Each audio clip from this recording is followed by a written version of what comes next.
So we'll do a little bit of a due date exercise. Yeah, because a lot of questions come about due date, like, what if I'm at 40 weeks and then labor hasn't started? So let's look at that 40 week and decode that a little bit. Oh, sorry. So let's say, what do we know? At this point, at the start of your labor was your last monthly period, right? That's what we know. And then we say, okay, every woman has a 28-day cycle. True or false? True? Every woman has a 28-day cycle? False. False. And then because it's a 28-day cycle, everybody will ovulate at 14 days and conceive at the same time.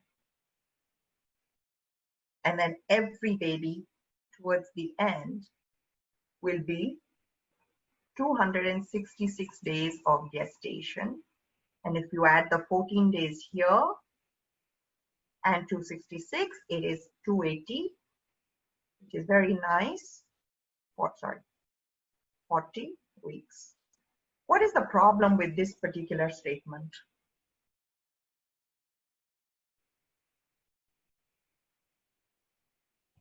It's not accurate. I think absolutely, to say the least. So we are saying it's an estimated. If you look at it, it says EDD, estimated. When you take an estimate from somebody, you give some percentage leeway. So the obstetric textbook says it's 40 weeks plus minus 2 weeks.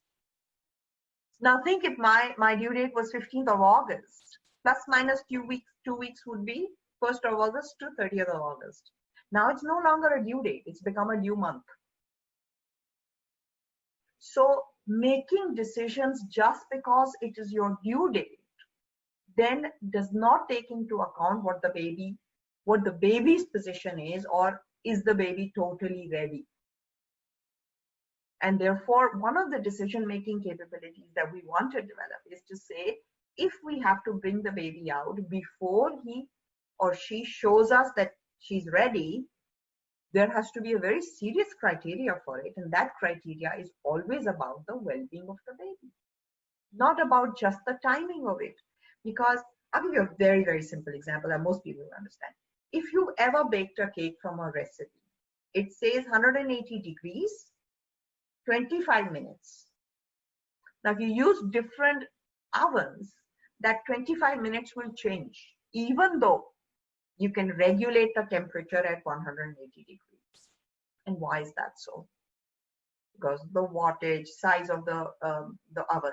Now, that is true for something that can be calibrated. We are saying all babies are 266 days. That's the most absurd thing. It's like saying that in the season, the tree, every apple will ripen at the exact time. But that never happens either, does it? So we want to take this due date and say it's a guideline for us rather than it is the ultimate time of how much we can wait. And some of the things that we will begin to talk about soon enough is to say that when we are choosing a care provider and we want a certain idea of our birth, does her philosophy or his philosophy and our philosophy match? Because if it doesn't, then we may ask for something, but we're never going to get it. So as we move into the other classes, we will talk about some of the conversations that you will have with your doctor. In a very westernized way, you could just do a birth plan and say, this is my plan. But that's not how things work here, because majority of birth plans are given in hospitals where there is a group practice or a rotation of doctors. So you don't know which doctor will come. But your relationship is with your care provider. So we're going to talk about how you can then work with your care provider after having a dialogue.